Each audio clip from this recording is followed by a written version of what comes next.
Hola, Cari, buenos días. Hola, profe, buenos días. ¿Cómo estás? Bien, Qué bien, qué bien. Con menos frío, ¿verdad? sí, ya menos. Eso es bueno. Jenny, ¿cómo estás? Buenos días. Hola, profe, hola. ¿Cómo te va? ¿Cómo te ha ido? Bien, profe, muy Qué bien. bueno, qué bueno. Ya casi ¿Y usted? cerramos. Bien, también. Con menos frío, pero aquí andamos. Ay, ya. Sí, ya amaneció como que con más ganas de haber solecito el día de hoy. Ujú. A ver cómo nos va. Aranza, buenos días. A ver si Buenos días, profe. ¿Cómo estás? Bien. Qué bueno, qué bueno. Vamos a esperar a sus compañeritas, a ver si no tardan en irse incorporando. Unos segunditos. Ah, qué cosas. ¿Ya listas para cerrar cuatrimestre, Cari? Sí, ya se pasó muy rápido. Ya nos quedan casi 3 clases nada más, ¿verdad? Ya se acabó un cuatrimestre. ¿Cómo van con sus trabajos? Pasa muy rápido el tiempo. Sí, Bien. bien, Bueno, qué bueno. ya le avancé un poquito. Sí, sí checaste el correo, te regresé tu correo. Ah, sí, lo modifiqué, era lo que le iba a comentar. Una disculpa por tanta revisión, pero es que No, no esta te semana preocupes. tenía yo un pequeño detalle que no me dejaba pensar, pero ya lo modifiqué. Ah, qué bueno. Bueno, mientras arregles tus detalles para que ya pienses correctamente y ya te pongas las Sí, pilas. ya Ah, todo bueno. está bien. Buenos Sí. días. Hola, buenos días, Lupita, ¿cómo le va? Bien. Qué bien. ¿Qué tal el frío en Tasquillo? Gracias. ¿Sigue el frío o ya hace menos? No, sigue. ¿A poco? Híjole, bueno, hay que abrigarse mucho porque si no las enfermedades están a la orden del día. Irene, buenos días. Hola, licenciado, buenos días. ¿Cómo le va? ¿Qué hace usted? Bien, gracias.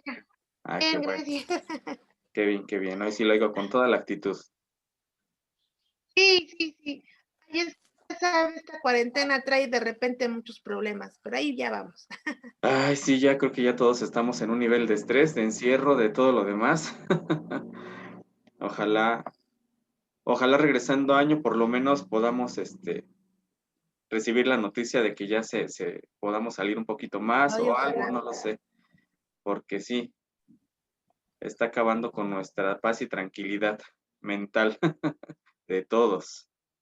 Sí. Muy bien. Tania, buenos días. A ver, Hola, Tania, profe, buenos días. ¿cómo amanece Simapán, Tania? Pues frío, pero ya está ¿Frío? saliendo el sol apenas. Sí, todos Qué bien. los días ha estado muy frío. Sí, ¿verdad? Esta semana, desde el día martes, el frío nos ha pegado muy feo, pero Sí, bueno, hace mucho frío.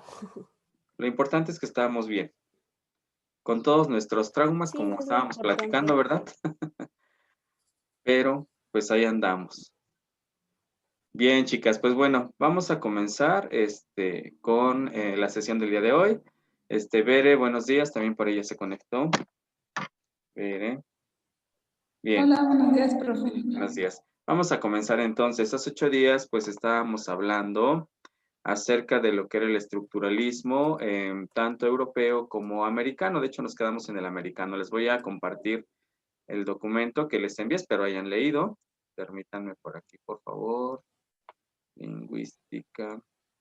Bueno, y les estaba preguntando que cómo iban con sus trabajos para que no se les haga pesado. Recuerden que se acerca ya fin de cuatri y aparte de entregar trabajos, pues también tendrán por ahí sus exámenes globales, entonces se van a saturar un poquito, entonces para que vayan avanzando, no vayan dejando todo una semana antes de la entrega y entre estudiar y hacer, se van a estresar un poquito más, entonces traten de avanzar y de ir al corriente. Recuerden en todas sus cuestiones administrativas también para que tengan derecho a sus exámenes, tanto parciales como globales, estén al corriente.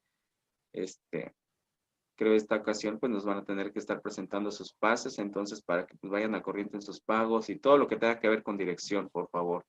Sí, chicas, recuerden que terminamos 4 y el día 13 de diciembre, estamos ya 3 sesiones prácticamente, entonces pues échenle ganas, chicas, para que no se les junte y terminen el año todas estresadas, ¿eh? Bien.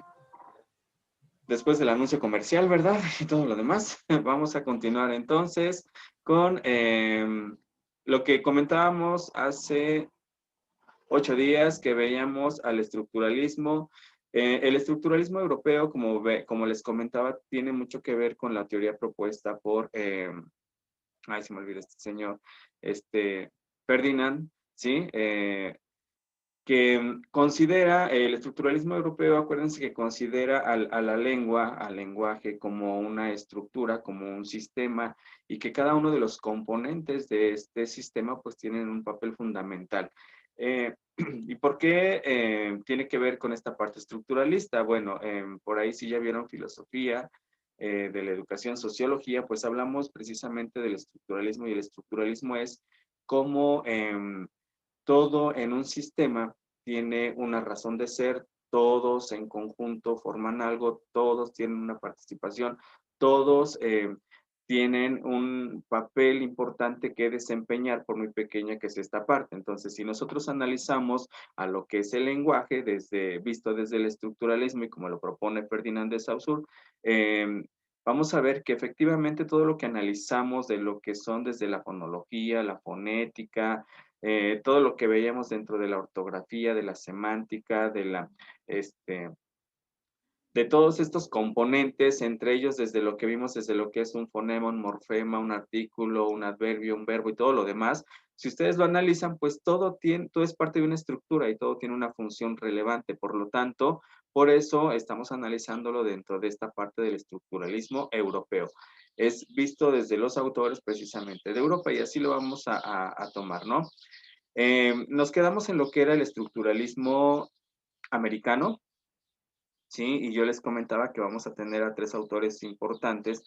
Este estructuralismo americano, sobre todo, pues vamos a ver igual autores extranjeros, no vamos a ver autores mexicanos, casi no tenemos autores de nuestro país inmersos tanto en la teoría pedagógica como en otro tipo de teorías. Entonces siempre como que los extranjeros nos van a estar dando todo el soporte teórico a todo lo que es la educación y a todos los aspectos.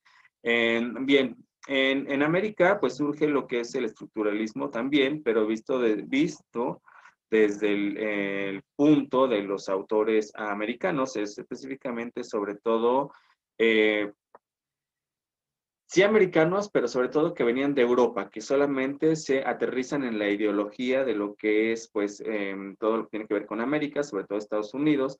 Recuerden que pues, va a ser como que siempre la mayor potencia y ya se va a centrar todo. Entonces tenemos a Franz Boas, a Edward Sapir y a Leonard Bloomfield. Van a ser 3 autores importantes que nos van a hablar qué es vista desde el estructuralismo, pues, la lingüística. Y entonces, pues bueno, para Sapir, que él propone lo que es el mentalismo lingüístico, pues bueno, él considera que la lengua, perdón chicas, es un proceso mental manifestado por sonidos. Es decir, todo lo que nosotros pensamos, pues obviamente lo podemos expresar a través de los sonidos que nosotros formamos para poder entender toda esta serie de símbolos códigos que nosotros tenemos. Y el lenguaje es la manifestación del pensamiento. Entonces, se van a los procesos pues cognitivos que suceden para que se dé tanto la lengua como el lenguaje. Acuérdense, estamos viendo puntos de vista de diferentes autores, ¿eh? Entonces, de acuerdo a Sapir, la lengua expresa la visión del mundo, ¿sí?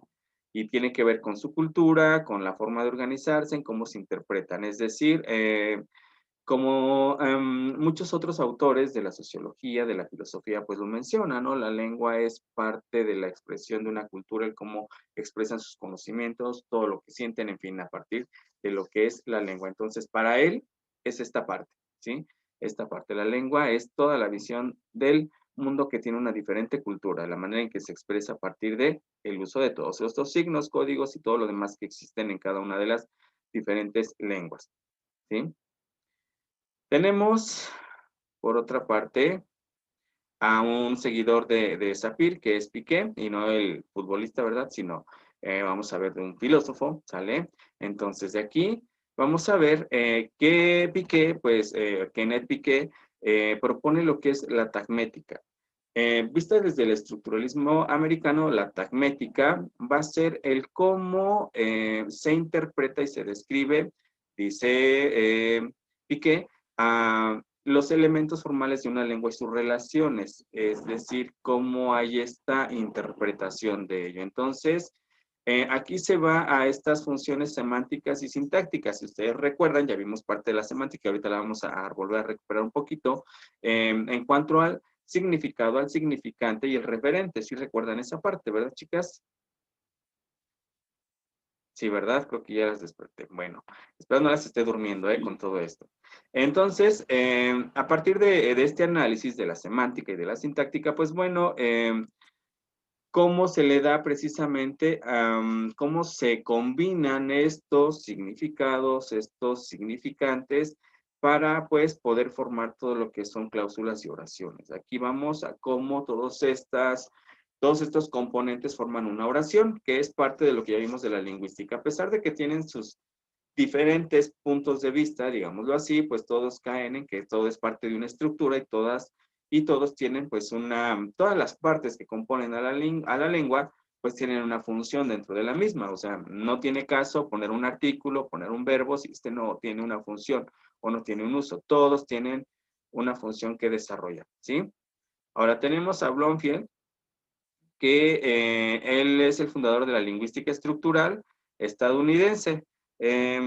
Bueno, él es parte de lo que es el conductismo. Si ustedes, nada más permítanme aquí, déjenme ver quién está. Perdone, chicas, pero es que sus compañeritas están ingresando. Ok, si ustedes recuerdan parte del conductismo, de hecho lo retomamos también por ahí en aprendizaje y memoria, a estos estímulos-respuestas, a cómo generamos una respuesta en base a un estímulo, pues bueno, lo que él dice es que nosotros nacemos sin ideas innatas, es decir, venimos como en blanco, ¿sí? Entonces, a partir de que vamos desarrollando, pues vamos creando nuestra propia lógica y nuestras propias experiencias vitales, y a partir de ello, pues también nosotros vamos obteniendo un uso del lenguaje, y esto sería como parte del desarrollo tanto biológico, ¿no? Y tanto cognitivo, porque a partir de la maduración también pues es como vamos desarrollando este pensamiento y la adquisición del lenguaje. Recuerden ustedes esa parte. Entonces esto es lo que nos dice este señor Bloomfield. En su obra, ¿sí? Él propone que la lengua, ya vamos uno que nos dice que es la tagmética, otro que nos dice que todo tiene que ver con la semántica y con lo que es la morfología y toda la estructura. Y este señor, Bloomfield, pues nos habla de las emisiones. Él nos dice que la lengua es un sistema de hábitos manifestadas en emisiones, es lo que emitimos, por eso lo va a tomar como emisiones.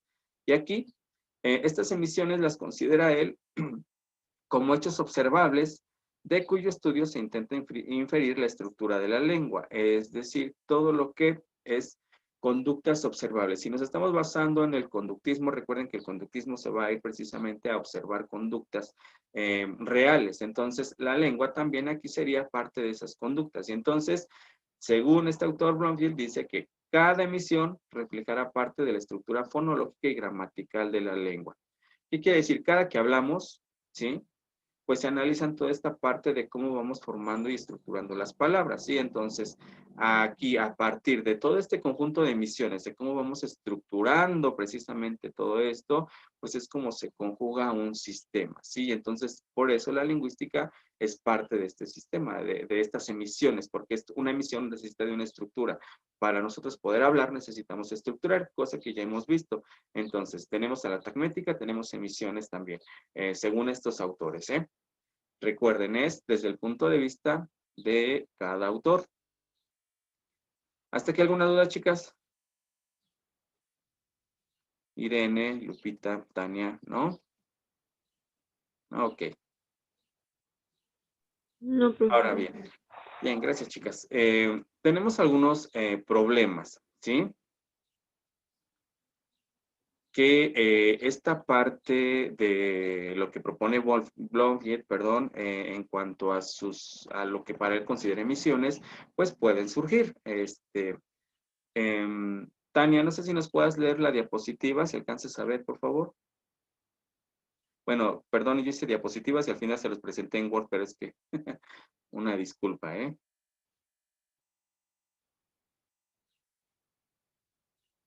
¿Sí me escucha, Tania? Ah, sí, Tania. Sí, es que lo escucho como cortado y así. Ah, ok, Tania. Problemas. Dificultades para analizar los significados que solo pueden ser observados indirectamente a través del comportamiento humano. ¿Hasta ahí o le sigo? Por favor, continúa. Resolución del problema. Blomfield excluye el significado del análisis lingüístico por no ser observable objetivamente, pero no elimina de su teoría lingüística, es decir, no niega el significado. Ok, Es lo único bien. que veo. Sí, Tania, gracias. Bien, recuerden que Blomfield se está yendo por esta parte de las conductas observables, de cómo se estructuran a partir de esto, pues todo lo que es el lenguaje. Bien, tiene un problema que efectivamente al ser algo que tiene que ser real, que esté pasando, que es observable, como lo es la conducta, pues cuando no se puede observar ese comportamiento y cómo se le está dando ese significado, pues entonces se entra en un conflicto porque no puede ser objetivo, porque no se está observando como debe de ser. Entonces, él dice que no es objetivo, sin embargo, esta parte de no objetividad, al no observar estas partes de conductas, no lo elimina de su estudio, o sea, no niega que dentro de estas conductas que no pueden ser observables, pues también existen esta parte de significados al lenguaje que se le está dando, ¿sí? Entonces, por eso es que va de la mano con esta parte, ¿sí? Acuérdense, esto es de Blomfield de acuerdo a su teoría, ¿sí? Ahora, Blomfield también nos propone todo lo que es el estudio de las formas, todo lo que hemos visto desde el punto de, valga la redundancia, desde el punto de vista de Ferdinand de Saussure, pues bueno, también Blomfield después viene y nos propone esta teoría, ¿no? Sobre el estudio de las formas. Y punto número 1, pues nos dice que existe un número finito de formas en la lengua. Es decir, nosotros podemos crear una infinidad de palabras dándole un significado, ¿sí? O semema, recuerden que nosotros ya vimos que es un semema, ¿sí se acuerdan, verdad? Entonces, podemos formar cantidad inmensa de palabras y todas esas palabras con un diferente significado, ¿sí? Entonces, esta parte mínima, que son las palabras, que son los morfemas, pues pueden ser simples y pueden ser complejas. Esto va a depender del uso que le estemos dando. Así vamos a tener 3 tipos de clases gramaticales. La frase tipo monorrema, ¿sí? Formado por una sola palabra, una palabra sola. La sustitución, utilizando palabras equivalentes a otra, y construcción, la unión de varias formas libres. Aquí, si ustedes recuerdan, ya vimos esta parte de la morfología, la estructura de la oración, si recuerdan, donde vimos prefijos, afijos, sufijos, adverbios, verbos, artículos, toda esta parte, cómo se construye una oración. Entonces, nosotros podemos crear las oraciones a partir de una sola palabra, o de palabras equivalentes. Aquí también, si ustedes recuerdan, dentro de todo lo que eran los sememas, vimos todo lo que eran homónimos, antónimos, parónimos y todo lo demás. Si se acuerdan, ¿verdad, chicas? Espero que no se les haya olvidado en unas cuantas clases, ¿eh?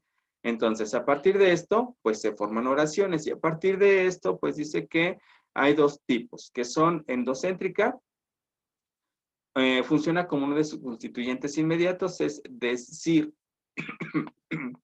de la serie de significados que se le están dando a la estructura, pues es endo, es dentro de, ¿sí? Sale la estructura que tiene dentro. Y exocéntricas, no excéntricas, perdón, exocéntricas, es que no pertenecen a la clase formal de ninguno de sus constituyentes inmediatos.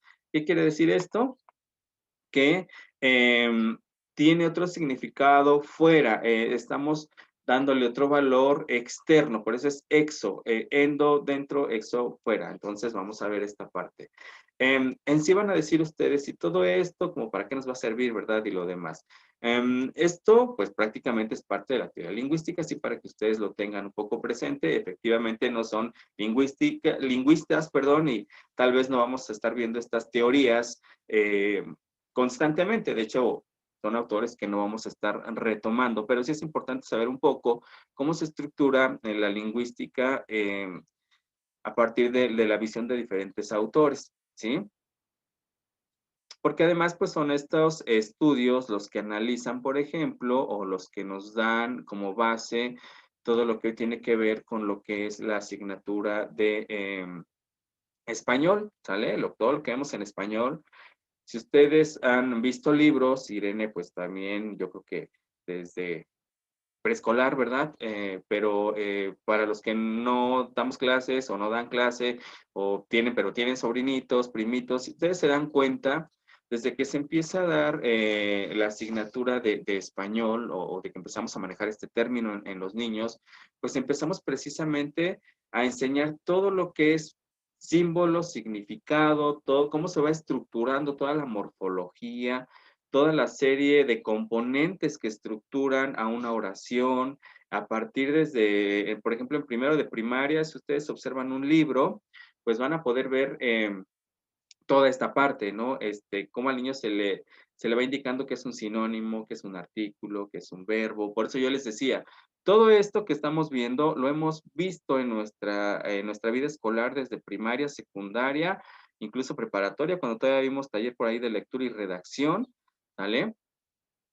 Pero con pues terminología más aterrizada a términos que entendemos, ¿verdad? No de esta manera tan rimbombante con tantos términos que no comprendemos, pero sí es importante porque a veces, como ustedes se dan cuenta en su escritura de textos, a la hora de leer y demás, pues hay muchos problemas que nunca pudimos nosotros corregir desde un primero de primaria, desde un segundo de primaria, tercero, y que venimos arrastrando hasta el nivel universitario y que pareciera que pues nunca vimos la asignatura español, ¿verdad? Entonces, todo esto que estamos viendo son el sustento prácticamente de planes y programas también de lo que es español. Y el español, obviamente, el entender nuestra lengua es importante porque pues la necesitamos para todas las demás asignaturas. O sea, Lupita no puede ver matemáticas nada más sin necesidad de leer o de entender toda la serie de símbolos, una oración, una indicación, pues no, tiene que ver español, ¿verdad? Irene, si quiere hacer un resumen de historia, pues tiene que saber manejar todo lo que es la lengua para poder hacer su resumen. Si Tania le quiere escribir la carta al novio, tiene que saber español, entonces es importante porque a partir de aquí vamos entendiendo todo lo que son los diferentes componentes, la estructura de la lengua y cómo la vamos a estar utilizando, ¿sale? Entonces aquí, de acuerdo a la teoría de Bloomfield, ¿sí? Él dice que existen funciones, ¿sí? Y las funciones son las posiciones que adopta una forma. Esto es decir, la palabra qué función está obteniendo dentro de la oración, ¿sí? Entonces recuerden, eso es muy importante. Y la clase va a ser el grupo de formas que desempeñan la misma función. Si ustedes se dan cuenta, esto ya lo analizamos también como parte de la estructura primera de lo que es toda la lengua, ¿sí? Así que pues va a echar mano, ¿sí? A partir de esto de la gramática, de la morfémica, que es la morfología, ¿sí? Para entender precisamente cómo se estructura en la lengua, ¿sí? Entonces, volvemos a lo mismo de los otros autores, tal vez en diferentes puntos de vista, pero al final de cuentas todos pues coinciden en que todo es fundamental, cada parte tiene una importancia para poder nosotros concebir a la lengua, o sea, es una estructura y todo tiene una relación, ¿sí? Si yo no le pongo un verbo a una oración, no va a tener una acción. Si yo no le pongo un pronombre, no voy a saber a quién me dirijo. Si yo no le pongo, o no identifico un sustantivo, entonces vean lo importante que es esto, ¿no? Y bueno, y por otra parte, bueno, tenemos esas dos corrientes, el estructuralismo americano y el estructuralismo europeo. Ya vimos sus diferentes posturas. Unos consideran como tal a la lengua como parte del sistema, como parte de una estructura, ¿no? Que es el estructuralismo europeo, mientras que el americano lo ven desde diferentes puntos de vista. Por ahí teníamos que se vea la lengua como parte de la cultura, ¿no? Como parte de cómo la cultura le da significado a todo lo que tiene, como parte también de lo que es un tagmema. Ya vimos ahorita con Bromfield, pues todo lo que le da, todo tiene un significado, todas las palabras se utilizan para decir algo, y al fin de cuentas todos son parte de una estructura, y entonces todo tiene que ir ligado, ¿no?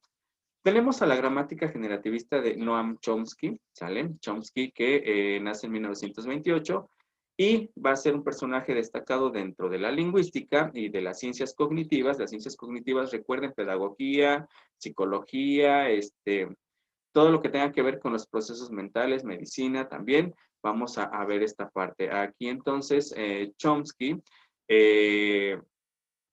crea un libro que se llama Estructuras Sintácticas, donde se hace un análisis, pues obviamente, a la lengua, ¿no? De cómo se ve aquí. Entonces, en términos generales, lo que hace Chomsky es hacerse tres preguntas importantes, ¿no? Que una es, no sé si Lupita nos puede hacer la primera pregunta, si la alcances a ver.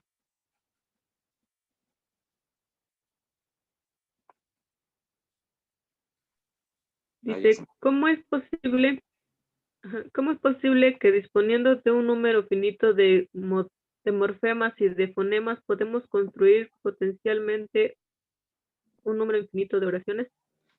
Gracias, Lupita.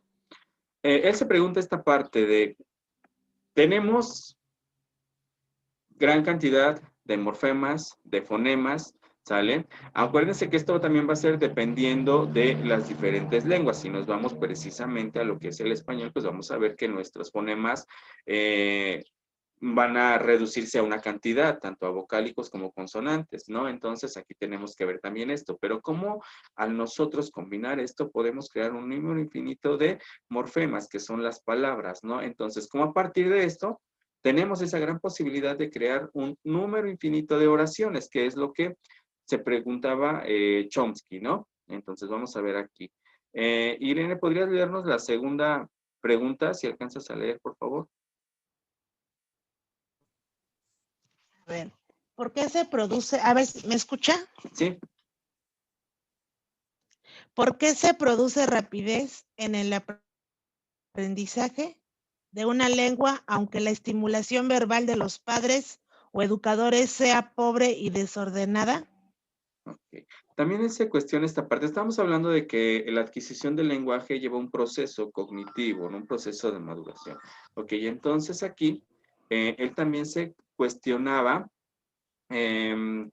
por cómo es que adquirimos una lengua, ¿sí? Cómo es que hay una estimulación para nosotros poder adquirir la lengua, aunque a veces no tenemos un contexto que nos ayude a que esto pues se dé de la manera correcta. Sin embargo, tenemos esa necesidad. Entonces se cuestionaba cómo es posible. Sabemos que hay una necesidad de comunicarnos, tenemos que adquirir, tenemos que comunicarnos con el exterior, y esto va a ser, yo creo que un estímulo realmente el más grande que tenemos para nosotros poder tener la adquisición del lenguaje. Claro, esto tiene que ver también con otras cuestiones, como lo hemos estado viendo, como comentamos anteriormente, algunos problemas que se puedan presentar.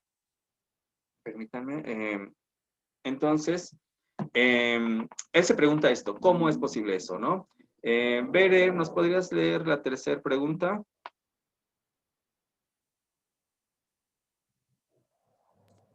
Explica la existencia de estructuras comunes en todas las lenguas. Sí, gracias, Bere. Aquí nos referimos a, o él se refiere a, cómo es posible que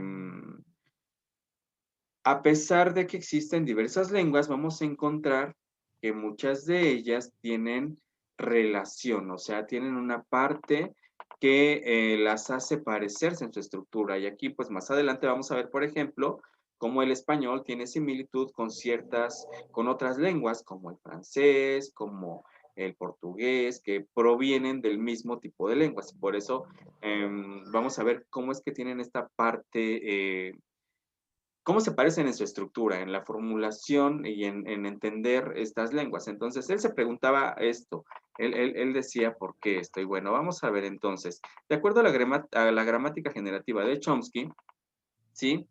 Él intenta explicar, dice ahí, que las estructuras y principios más profundos del lenguaje y postuló la capacidad innata para la adquisición del lenguaje. Esto que yo creo que lo hemos visto en parte de la psicología con los autores de la corriente cognitivista, ¿no? Donde pues nos dicen que los seres humanos estamos predispuestos y es de manera nata el adquirir el lenguaje. Todos tenemos que hablar. Así el niño se tarde un poquito más que el otro, o hable unos que antes que el otro, todos van a tener que hablar, a menos que exista una condición ajena a que el alumno pueda, a que el niño, perdón, pueda hablar, eso ya será diferente, pero todos van a hablar, todos. Unos, incluso si nosotros tenemos un niño con síndrome Down, a lo mejor él va a hablar hasta los 3, 4 años, pero va a hablar, ¿sí? Todos vamos a expresar. Ahora, estamos hablando de que él habla del lenguaje, y del lenguaje no solamente también se compone, recuerden, del lenguaje en cuanto a hablar, a todos los sonidos que emitimos, sino recuerden que todo lo que también corporalmente se tiene que manejar, no nada más es la parte de poder emitir los sonidos, recuerden esta parte, ¿sí? Entonces, él habla de esta parte, y entonces aquí es cómo es que adquirimos precisamente la lengua y el lenguaje a partir de todo lo que se nos presenta en el contexto para formular. Entonces, desde aquí, Chomsky pues clasifica a los lenguajes formales, ¿sí? Y de aquí, esta teoría generativista tiene mucho más que ver con la parte de la computación, porque es como se va la programación también, y esta corriente está utilizada mucho para toda la programación del lenguaje dentro de lo que es la computación. Recuerden que mucho del sistema de computación pues está diseñado en todo lo que ocurre en el cerebro humano, entonces prácticamente funcionan de la misma manera. Entonces, lo que hace Chomsky, y este es un punto importante en el tercer recuadro, si ustedes alcanzan a ver, es que Chomsky no separa a la lingüística de lo que es la psicología. Este es un autor que, como lo vimos, tiene que ver con las teorías cognitivistas, o sea, él asocia el desarrollo del lenguaje con la evolución cognitiva del individuo. Si nosotros tomamos una teoría, tal vez, por ejemplo, de la parte cognitivista, constructivista, no sé si tomamos a Piaget, ustedes recuerden que Piaget, pues nos va, a través de sus etapas, nos va mencionando cómo es la adquisición del lenguaje, ¿no?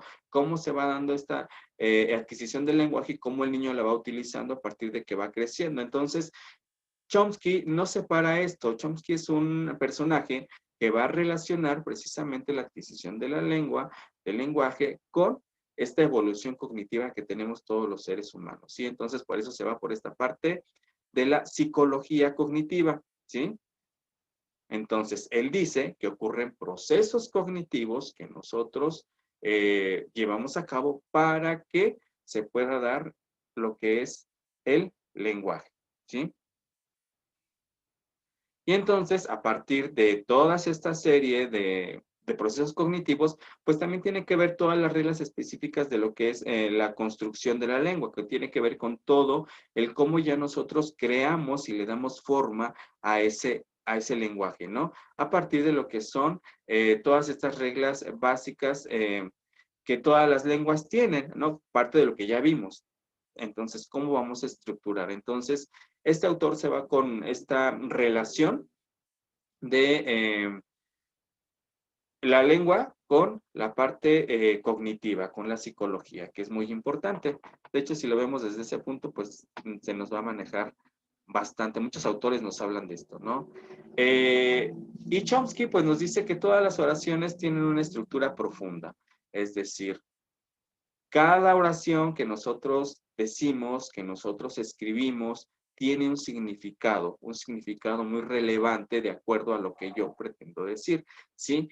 Y que esta oración que nosotros formamos tiene una estructura superficial. Superficial es cuando no se le da el sentido, cuando no alcanzamos a entender lo que dice esa oración, digámoslo así. Y por otro lado, también tiene pues ese sentido profundo, lo que realmente quiere decir la oración que nosotros estamos estableciendo, ¿sí?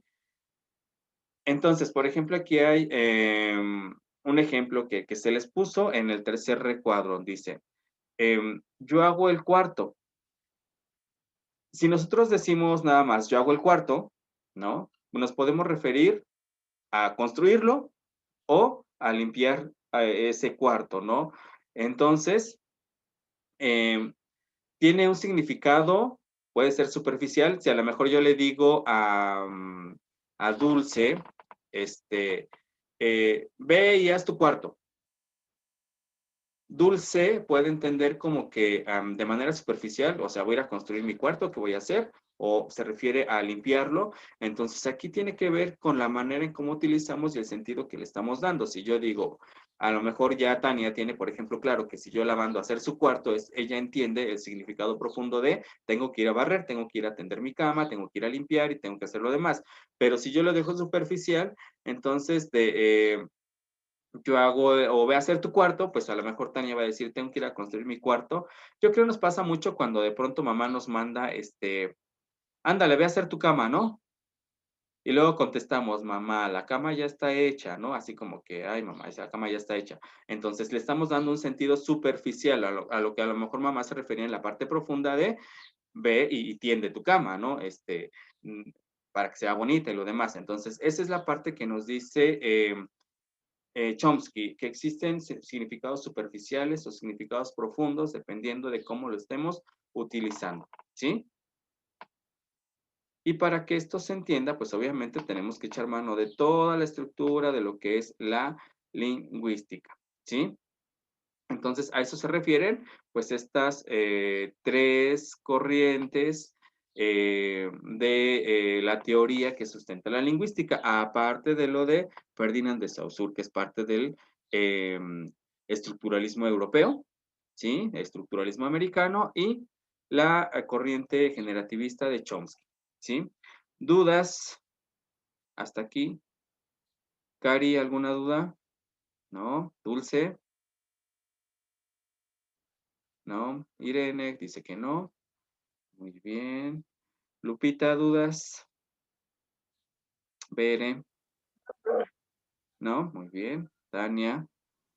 Ok, también por aquí vi a Angélica. ¿Angélica tiene alguna duda? ¿No? Ok. Bien, entonces espero que nos haya quedado claro. Yo sé que nos hacemos pelotas con las teorías. Espero que no las vuelvan a tomar, ¿verdad? Porque sí están un poco complicadas. En sí, lo que más vamos a retomar en lingüística, pues va a ser a Ferdinand de Saussure, que es el principal, digamos, exponente y el padre de la lingüística. Entonces, con ese nos vamos a quedar. Bien, chicas, entonces, si ya no hay dudas, vamos a lo de esta sesión, que es algo que ya vimos, ya va a hacer un pequeño repaso. Entonces, hola Lynn, buenos días. Angie, buenos días, que no las había visto. Buenos días, buenos días.